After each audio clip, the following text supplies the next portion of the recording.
Good afternoon. I'm Warwick Sabin, Executive Director of the Society of Fellows, and it is my pleasure to welcome all of you to this SOF Digital Discussion. I hope you and your loved ones are healthy and safe, and I want to thank you for being part of the Society of Fellows. Your membership directly supports and sustains the work of the Aspen Institute, and that support and that work is more critical now than ever before. If this is your first digital event with us, here are a few technical notes. There will be an opportunity to answer your questions after Lori makes her initial presentation, and you can submit your questions anytime by simply clicking the Q&A button at the bottom of your screen and typing them in. And if you encounter any problems during the event, please email the SOF hotline and our team will be glad to assist you. We're very pleased to have Lori Gottlieb as our speaker today. She is a psychotherapist and the author of the New York Times bestseller, Maybe You Should Talk to Someone, which is being adapted as a television series. In addition to her clinical practice, she writes the Atlantic's weekly Dear Therapist advice column and contributes regularly to the New York Times and many other publications. Her new iHeartRadio podcast, Dear Therapists, produced by Katie Couric, will premiere later this year.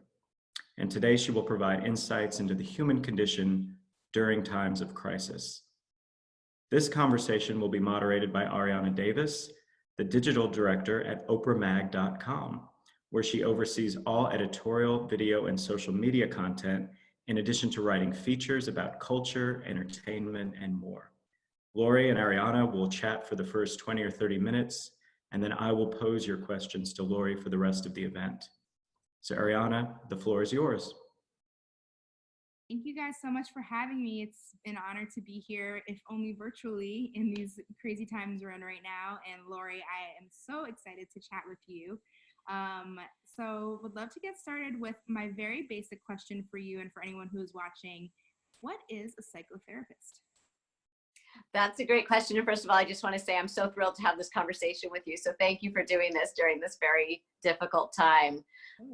So a psychotherapist, I think there are a lot of myths about what a therapist is. I think some of those are that you're going to go to a therapist, you're going to talk about your childhood forever, and you're never going to leave. Or you're going to go and you're going to download the problem of the week.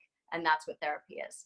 A psychotherapist is somebody who will hold up a mirror to you and help you to see yourself in a way that maybe you haven't been able or willing to. We all have blind spots. We all have patterns that keep us stuck. And a psychotherapist can help you to see something in a way that maybe your friends or family haven't been able to shine a light on for you. So your book, Maybe You Should Talk to Someone, has been getting so much buzz over the past, I guess it's been exactly a year, right, since you published. Yes. I loved it. I thought it was such an interesting look into what it's like to be a therapist, but also just the human experience. For anyone who hasn't read your book, can you talk a little bit about it and what inspired you to write it? Yeah. So it actually wasn't the book I was supposed to be writing. I was supposed to be writing a book about happiness, which is ironic because the happiness book actually made me depressed. And that was because when I was writing the book, I was starting out as a new therapist, and I felt like happiness was sort of beside the point. And I don't mean that we don't want to be happy or experience joy. What I mean is that happiness is a byproduct of living your life in a meaningful way is, I think, what we all want. But happiness as a goal in and of itself is a recipe for disaster. And what I was seeing in the therapy room was the richness of the human condition, which included, struggle and joy and heroic moments and growth and transformation. And so I ended up, calling the happiness book the miserable, depression-inducing happiness book, because I was told that if I didn't write that book, I'd never get to write another one. But I ended up canceling the book and just bringing people into the therapy room with me. So in Maybe You Should Talk to Someone, I follow the lives of 4 seemingly very different kinds of people with different kinds of problems.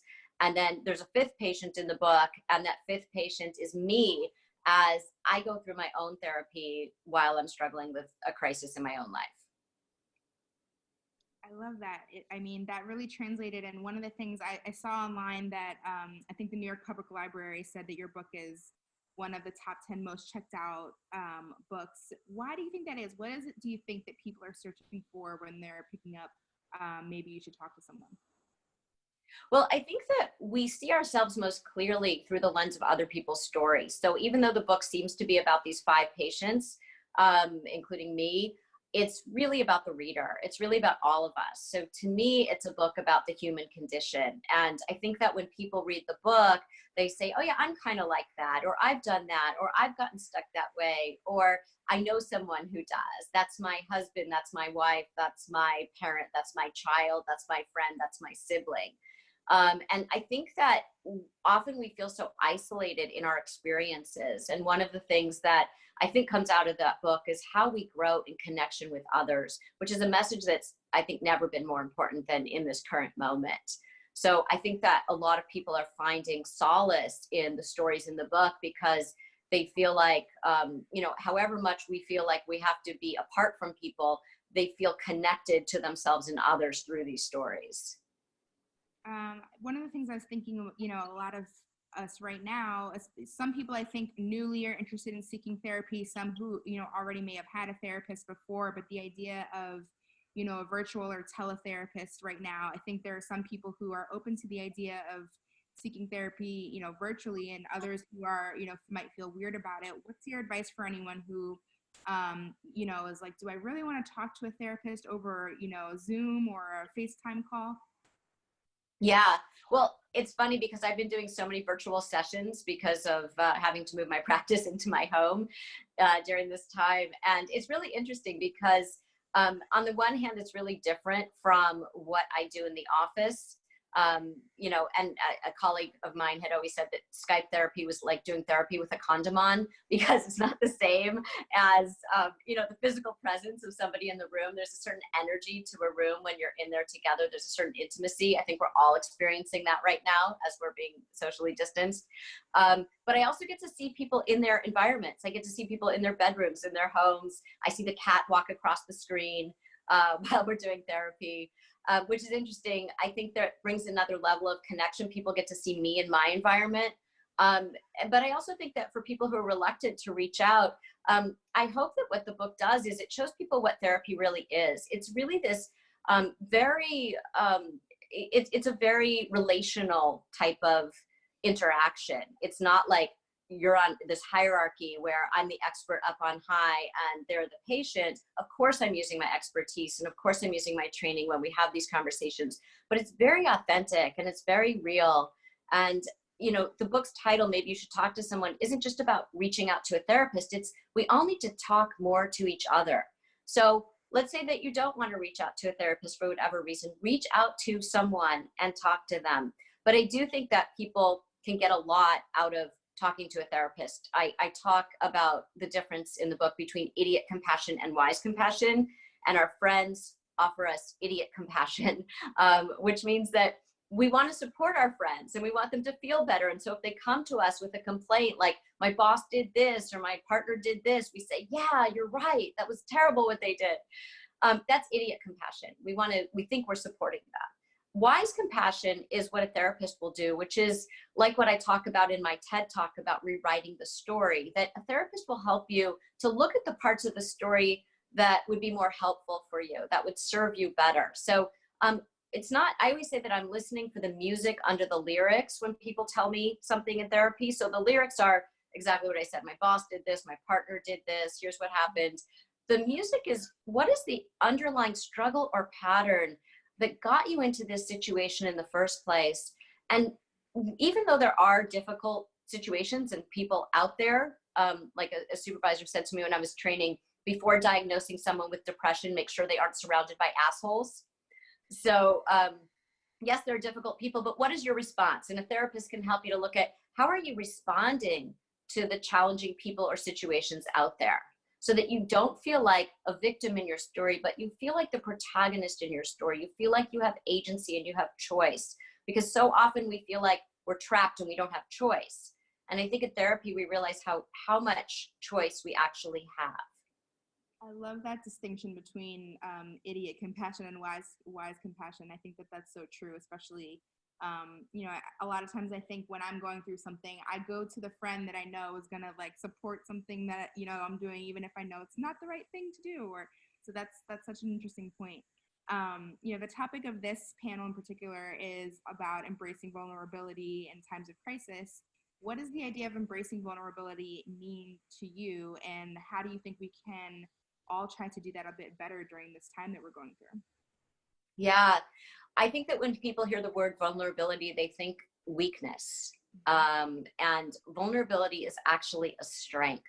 And so when we talk about what people are going through right now, I think about how people are saying, I feel so vulnerable. And what I want them to do is I want them to look at what is the surprising way in which they have reacted to this from a place of strength. So I think being able to say, I'm scared, or I'm experiencing this, or the ways that they're connecting with people or reaching out, that's strength. That shows their resilience. I think that so many people are focusing on their anxiety and feeling like, well, I'm not strong enough. Actually, the fact that you can feel this and talk about it and then manage it, that's vulnerability to me. One of the things I've been thinking about a lot, just as the digital director for Oprah Mag, where obviously, our whole mission is helping readers live their best lives and providing inspiration and positivity. But, even for me as, someone in this position every day who's struggling with living my own best life right now, given these circumstances, it can be hard to, spread that inspiration to other people. And I think a lot of the feedback we keep hearing is, it's staying positive sounds great, and like take care of yourself sounds great, but I would love to know your thoughts on what are some tangible things that you think people can actually do to stay positive during this time.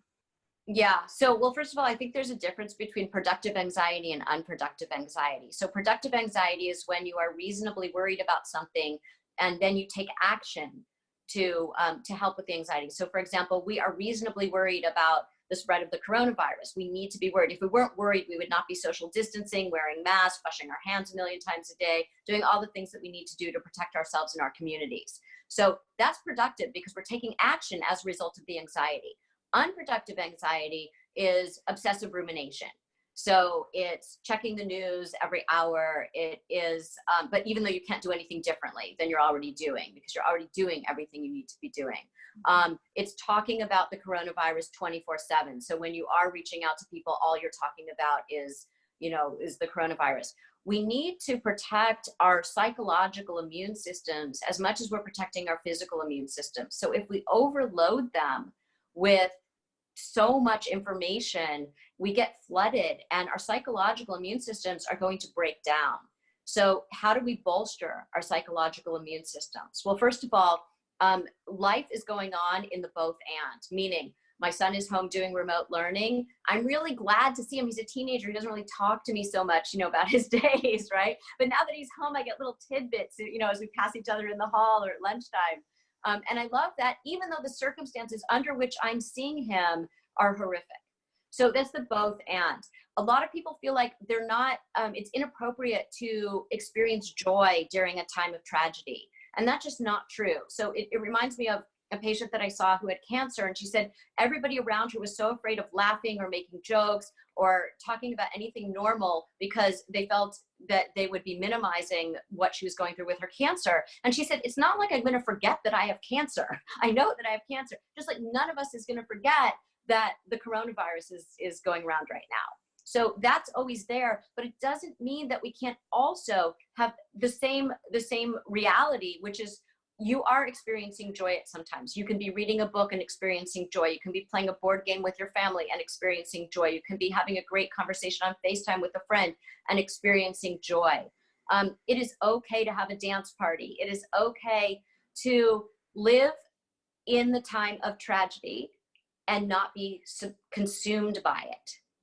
Yeah, it feels like I've seen a few articles that have talked about the fact that, we need to acknowledge that a lot of us are grieving right now. We're grieving an old way of life. We're grieving, the things that we used to love. We're accepting the fact that there is going to be this new normal after this that may look very different from the old normal. So I think the idea of grieving was something I was surprised, a word I was surprised to hear when I thought about this time, but it makes a lot of sense because we do have to kind of reach a point of acceptance and say goodbye to certain things.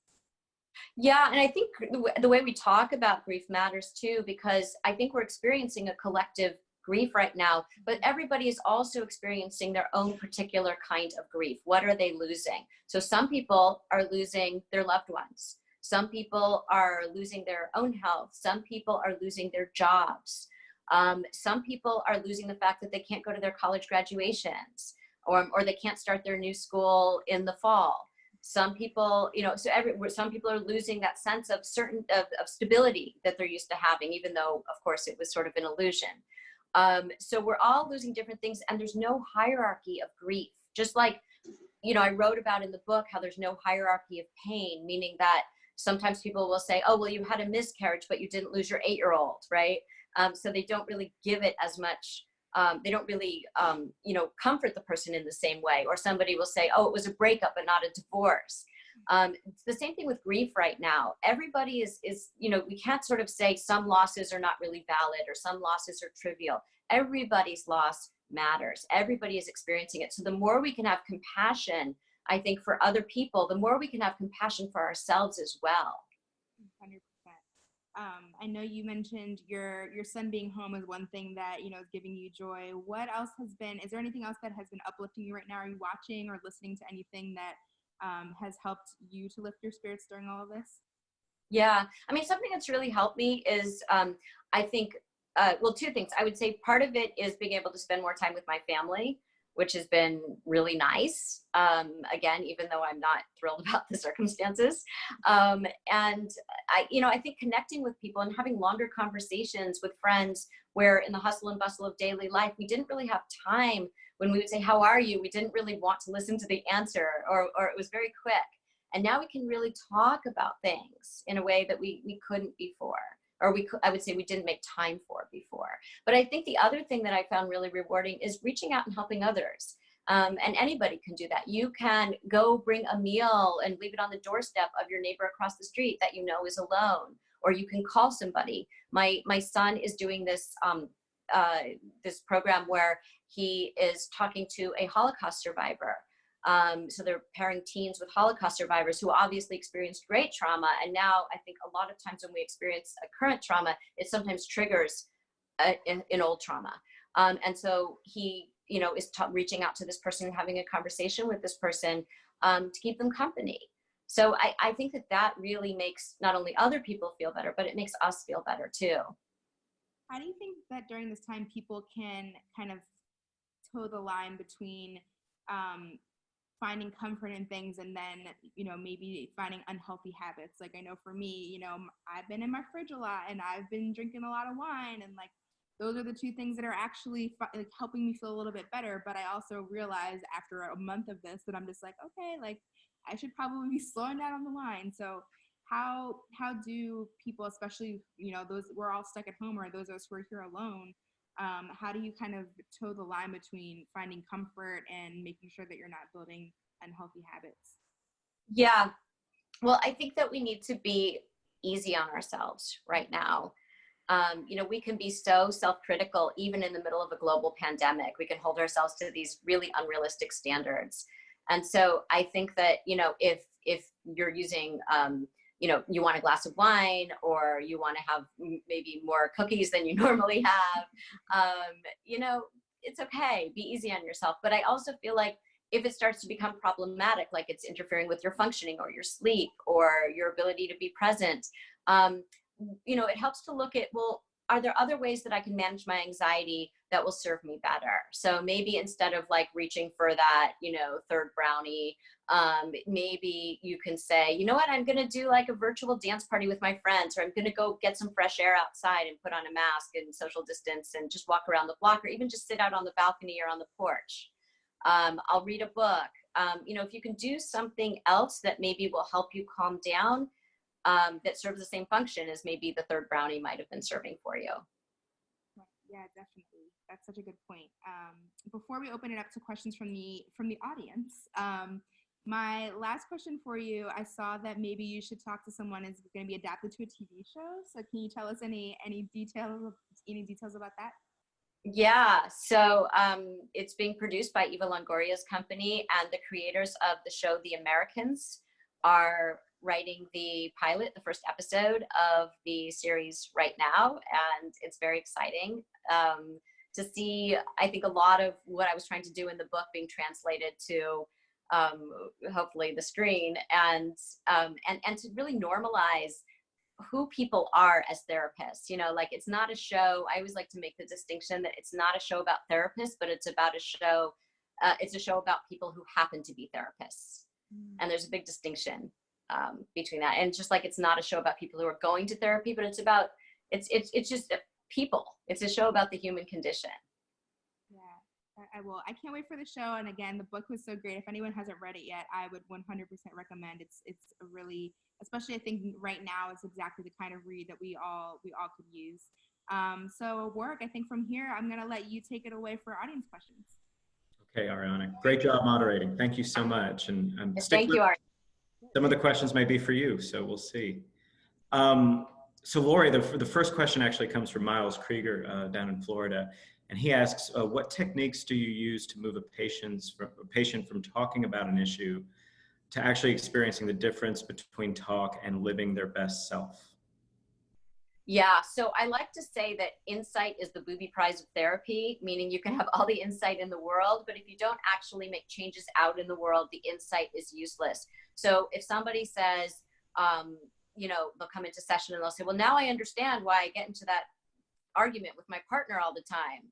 And I'll say, well, did you do something different? And they're like, no, but now I understand it. Well, that's not really helpful. So what I really want to do with people is help them to translate what they're learning about themselves into making changes out in the world. Excellent. And then Carol, who didn't give us her last name, so I don't know which Carol it is, but she asks, what is a good way to handle the stress of a family member with COVID in the hospital and not being able to see them, which is a tough thing for a lot of people right now?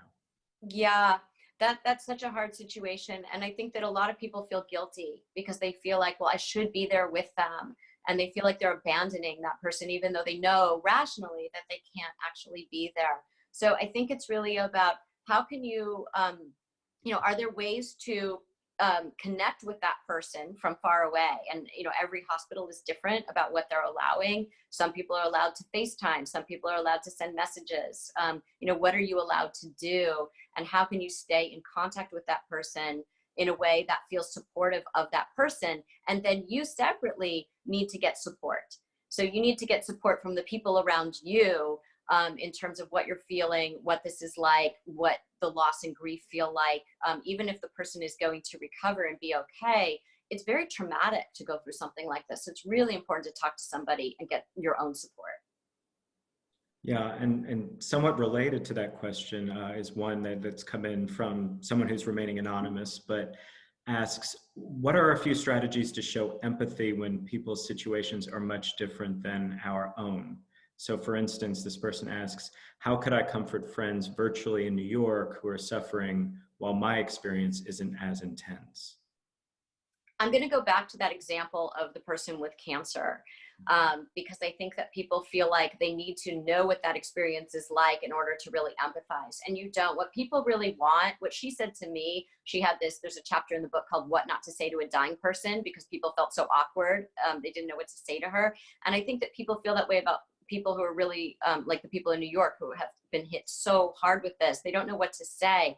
All you need to say is, I love you. I care about you. How are you? It's really your presence, your curiosity, your love and concern will come across. And you don't need to fix it for them. You don't need to give them suggestions on what they can do. You just need to be, present on the FaceTime, on the call, on the, however you're communicating with that person. I love you. I care about you. Tell me more. So then the flip side is another anonymous question that asks, what are some things you can do when having challenges with those you're quarantined with? Yeah, So yeah, so I'm doing a lot of virtual therapy sessions, and it's hard because I think, people are generally surrounded by the people that they love and who love them. And at the same time, they're driving one another batty because, it's the same stories, the same anecdotes, the same jokes, the same irritating habits that are very manageable when you're not stuck together 24/7 in a small space. So, so I think first of all, you need to reach out to other people. You need to have other input coming in that's not just in your family. I hear from a lot of single people who say, oh, I don't want to call the couples or the people with kids because they're so busy and they have so much going on. And I say, these people are dying to hear from you. These people are, want to hear from you because they want something outside of the people that they are stuck with, to have, like a different frame of mind, a different conversation. It's such a relief. It's such a breath of fresh air to be able to interact with people outside of the people you're with. And that doesn't mean we don't care about or love the people we're with.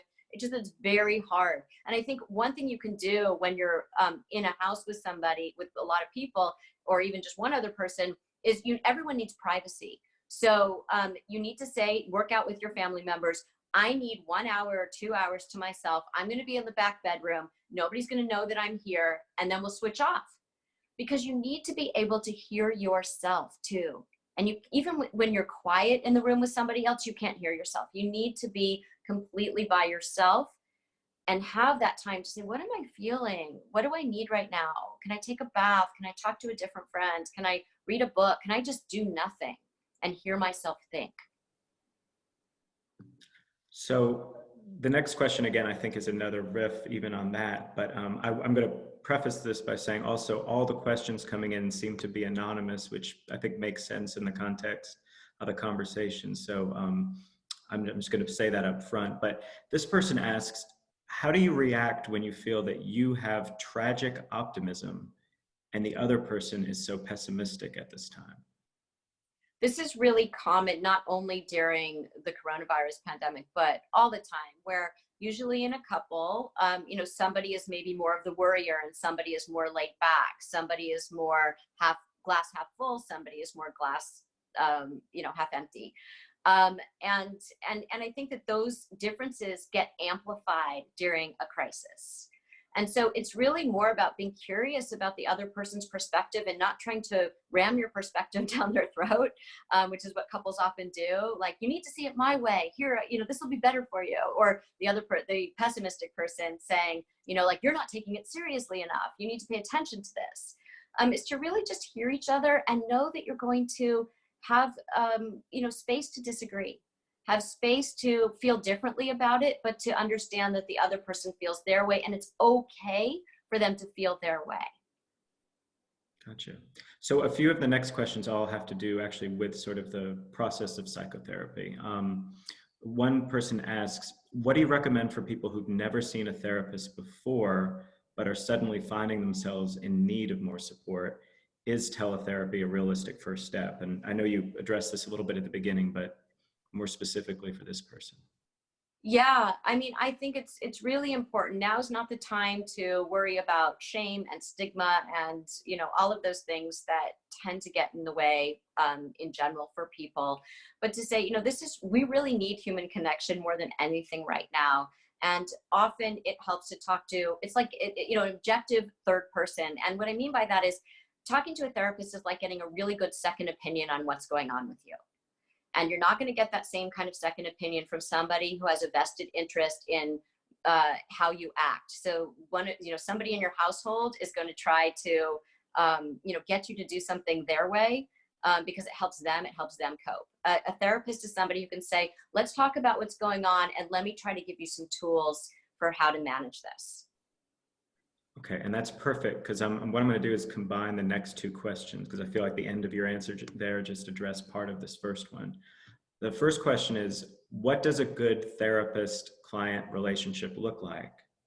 And the second one that I think you could kind of bundle together is, there are so many therapists out there. I had a bad experience with a therapist once, so how do I find someone who won't leave me traumatized? So the relationship with your therapist is the most important factor in how effective it is. And that matters more than the number of years of experience the person has, what kind of training they have, the modality they use, all of which are important, but they're not as important as the relationship. So you have to remember that when you go to talk to a therapist, or you do it through a screen right now, just because you schedule a consultation with them does not mean that they are your therapist. It means you are going to see, what does it feel like to talk to this person? Did I feel understood? Do I feel like this person kind of gets what I'm talking about as much as one can during a first session? And if so, schedule a second session. Again, it doesn't mean you're in therapy with the person yet. It takes a little while. It's like dating, right? It's not like going on a first date and saying, okay, now we're married. It's like, yeah, that was pretty good. Let me go on a second date. And as you get to know the person, maybe after, a few sessions, you'll say, yeah, I feel really comfortable with this person. I'm going to keep scheduling sessions with this person. But you can leave at any time too. That's the thing. So let's say that you feel like, yeah, this is going really well. And then, maybe it's not. What helps is to talk to the therapist and say, this is what I'm feeling, or I'm not sure that we're connecting here, and let me talk about that with you. Sometimes it's not a good match, and maybe that therapist can help you find another therapist. And sometimes there's something going on with you. Like, let's say that you talk to a few therapists and you're having a bad experience with all of them. Well, it's kind of like if a fight breaks out in every bar you're going to, maybe it's you. And I mean that in the most compassionate way, meaning that maybe there's something about you and the experience of therapy that you will learn something about yourself if you can talk about it with the therapist and say, I'm having a really hard time finding someone I connect with, and I don't understand why. That's great. So Jean asks this question, which is interesting. She says, I'm in New York City, and I find that generally speaking, if I don't call someone, no one calls me. It has occurred to me that many people feel better being distracted by their work at home and or Netflix, and that talking to a friend may be too exhausting for them. How can I handle this situation, since I do like to talk to friends on the phone? So a lot of people say things like that. They say, I like to do this, but I worry about how other people might react to it. Do what you like to do. If you like to talk to friends, reach out to them. And some of them will be responsive in the way that you want, and some of them won't. But that's a good experiment for you. I think what a lot of people are learning during this time is who matters to them and who do they matter to. And I think that's really good to know, because when we do emerge from this, in whatever way we do emerge from this, and whenever that is, that's going to give us a stronger foundation in our daily lives for social support. Who are those people who were with me, and who was I with during this crisis? I think that in crisis, we are truly revealed.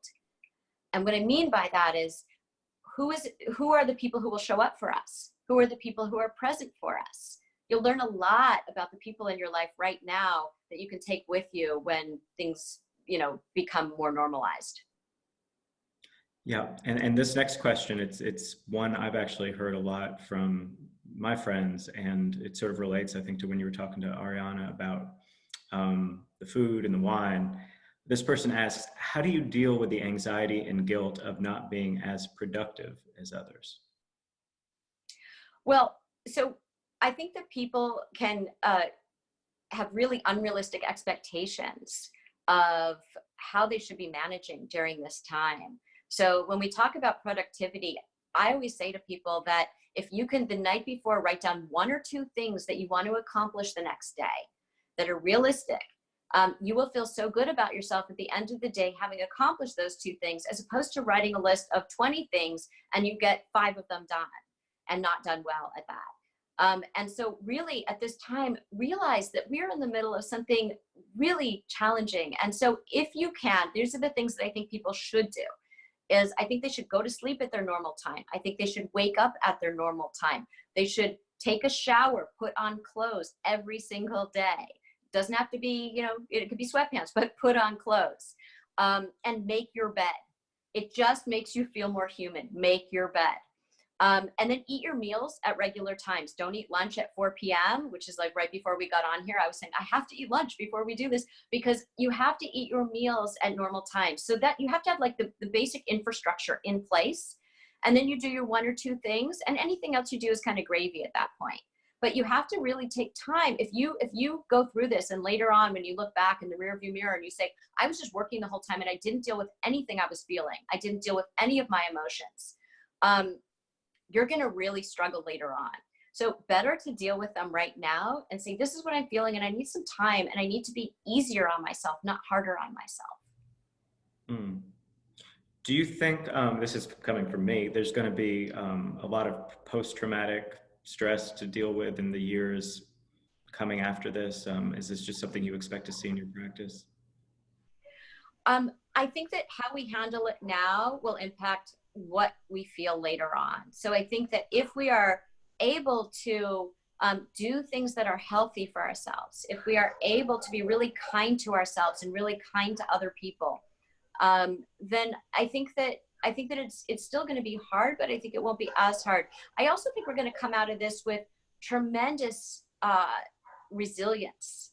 I think that we will have learned how strong we really are. If you had said months ago to people, you know, you're gonna be isolated in this way, and you know all the ways that we're living right now, right?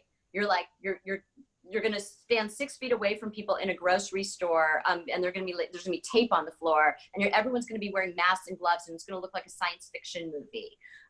You know, you're not gonna be able to see the people that you normally see. You're not gonna be able to go to work. You know, all of these things. I think a lot of people would have said, I don't think I can handle that. I don't think I can get through that.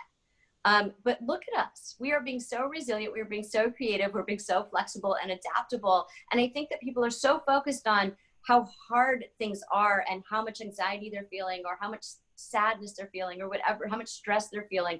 And I want people to also look for the things that they're doing well, and not just in themselves, but the other people that you're around. Look at all the other people that you're around. Look for what they're doing well. Don't find fault with what they're not doing well. Look for what we're all doing really well, because we are doing great. I mean, look at the circumstances that we're in. I think we are doing great. Hmm. Okay, so I've got to ask another question. This one's just coming from me again too. I don't know if you read David Brooks's column in the New York Times today, where you know, he basically was sort of saying that what we're going through right now is in essence a counter to the coddling that he thinks a lot of, especially young people, have been getting in the last decade or two. And he refers specifically to the book, The Coddling of the American Mind, and feels like, you know, that we've protected our young people too much and not exposed them to the challenges of everyday life that they ultimately will have to confront. And therefore, you know, this crisis right now is a good thing because it's, in essence, sort of puncturing that. I'm curious, you know, if you have any response to that, any thoughts about it, because it seems like a little bit of a controversial take, but, you know, it seems like it's also in keeping of what you were just talking about in terms of resiliency. Yeah. So several years ago, I wrote a piece for The Atlantic called How to Land Your Kid in Therapy, Why Our Obsession with Our Kids' Happiness Might Be Dooming Them to Unhappy Adulthoods. And, you know, that piece went crazy viral, and publishers wanted me to write a book about basically overparenting, this concept of coddling. And I said no, because I really felt like I said what I wanted to say in the piece, and I felt like it was helpful to people in the ways that, you know, get them thinking. But I just think we talk so much, and that was years ago, and we have not stopped talking about this helicopter parenting, overparenting, and quite frankly, I am sick of it. I have a kid. I know lots of, you know, so I see lots of kids, or, you know, and I see lots of kids, like I see lots of parents in my therapy practice. And I have to say, our kids are doing really well. They are not coddled. You know, I think if anything, it's the parents who are scared. The kids are, I've seen kids go through this crisis with, in many ways, more resilience than their parents. They are dealing with staring at a screen for 6 hours a day, not seeing any of their friends, not seeing any of their teachers, having to adapt to a completely new way of being all the time. There are kids like my child, who's an only child, who don't have other kids around to play with, and they have to deal with that. You know, it's really hard on kids, and yet they're doing so well. So I really feel like this idea that has been spread around the media all the time about these kids are so coddled. I think these kids are learning really important lessons. These kids are more aware about gender differences, racial differences, socioeconomic differences. They're growing up in a completely different way than I grew up. And I'm so proud of this generation of kids. And I think that we need to give them credit for what they're doing and not label them in a way that just isn't accurate. Terrific. Well, we've gotten 5 questions in just since you started the answer to my question, so I'm going to try to make the most of the time we have here. First question is, what do you recommend to caregivers who work in hospitals, in stores, and on the front lines? Do you have advice for managing the trauma that they come upon in their work? Yes, definitely. So I think that in some ways, although I'm not obviously exposing myself to the coronavirus, as a therapist, we are getting so many people who want to talk to us all day long, first thing in the morning, the end of the night, on the weekends. And what I've said to other therapists is that self-care is so important. We need to be able to say, this is my limit, and this is what I can do. And I think for people who are on the front lines, I think they really need to make sure that they are caring for themselves, because if they don't care for themselves, they are going to be useless in terms of caring for other people. We can't help other people if we don't care for ourselves. So what can they do? They need to really be honest with the people that they're working for about what their limits are and how hard they're being pushed. They need to have breaks. They need to be able to talk to somebody if they are seeing a lot of, I know firsthand, because some of these people are my patients, that they're seeing a lot of they're seeing a lot of devastation. They're seeing a lot of really traumatic situations unfold right in front of them, and they have no one to process that with. So they need to be able to talk to people about it.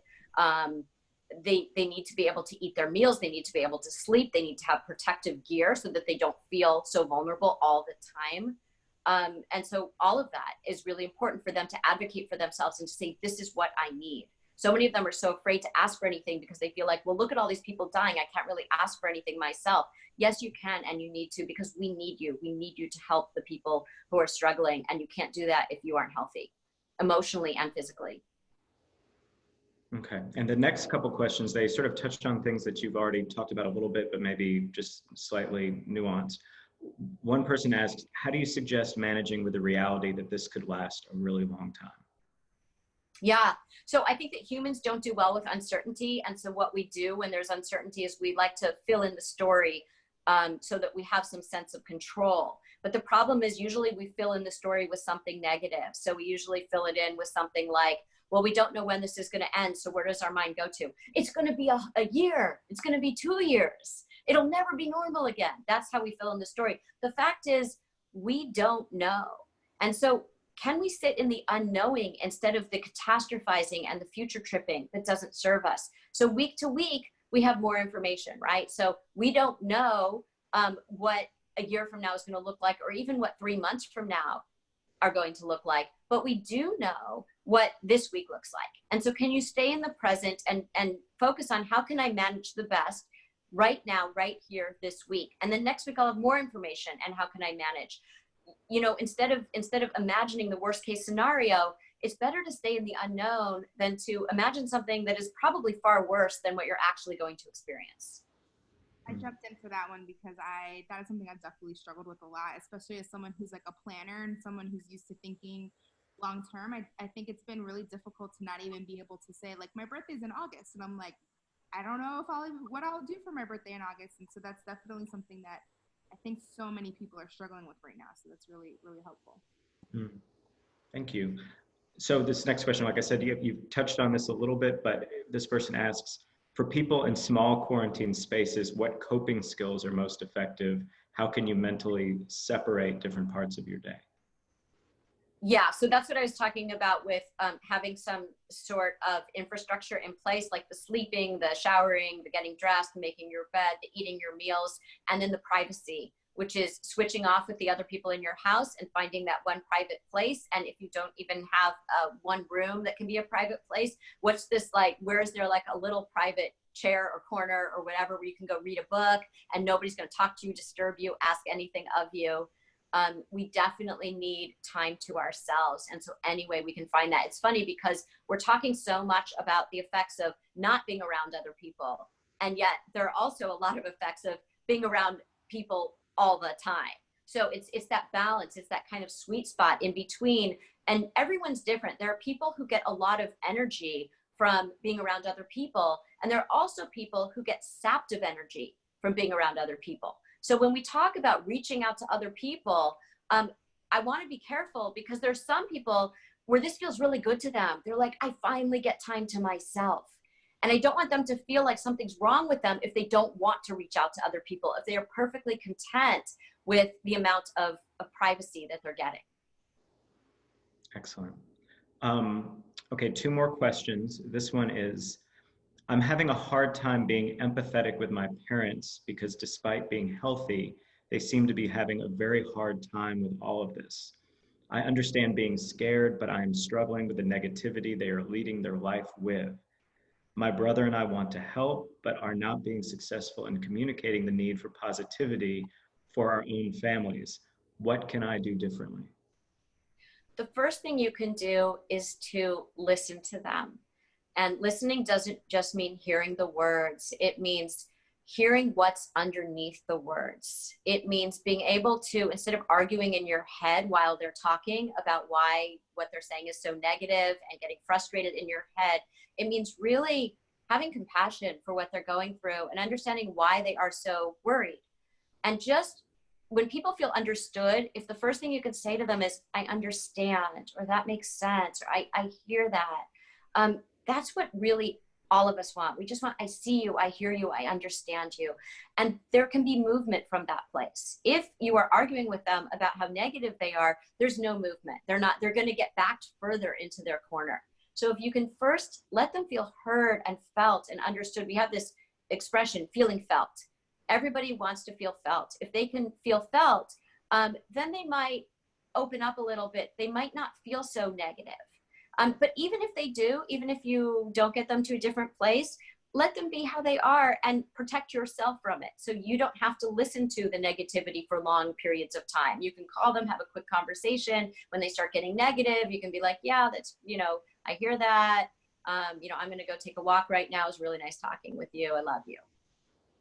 Excellent. So I saved this question for last because it's nice to end on a positive note. This person says, Lori, your book made me want to become a psychotherapist.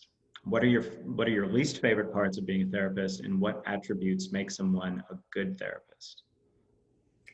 I think somebody who's a good therapist is somebody who's real. So for example, right now during the coronavirus, a lot of people will say, are you worried? Are you scared? And I think that some therapists might have the tendency to feel like, well, I don't want to scare people, so I'm going to say that no, it's I'm handling it just fine. But I'm really honest with people, and I'll say, yeah, I do worry about it. It's scary, but also here's how I'm managing, and here's some tools that maybe might work for you. So I think just, I say at the beginning of maybe you should talk to someone that my greatest credential is that I'm a card-carrying member of the human race. And I feel like our humanity is what we bring to the room. And I don't mean that we're crossing boundaries or we're doing anything inappropriate. What I mean is that we're being really authentic. We're having a real human interaction in that room. And that's, I think, what makes therapy a really transformative experience for people.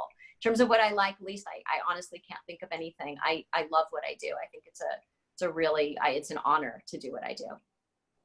It's terrific. A great way to go out. And Lori, I want to thank you so much for taking this time with us. And of course, Arianna, I'm glad you came back because I was going to ask you to take a bow as well. We really appreciate both of you for joining us. This was a terrific discussion.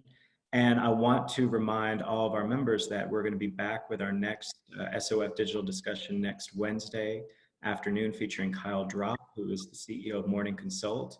And he'll be sharing polling data on attitudes addressing all different facets of the COVID-19 pandemic, from the economic to the political effects. And so we're looking forward to seeing you then. But until then, I hope everybody stays healthy and safe. And again, thanks to Lori and Arianna for spending this time with us. Of course, thank you. Thank you so much. This is fantastic. Thank you, guys.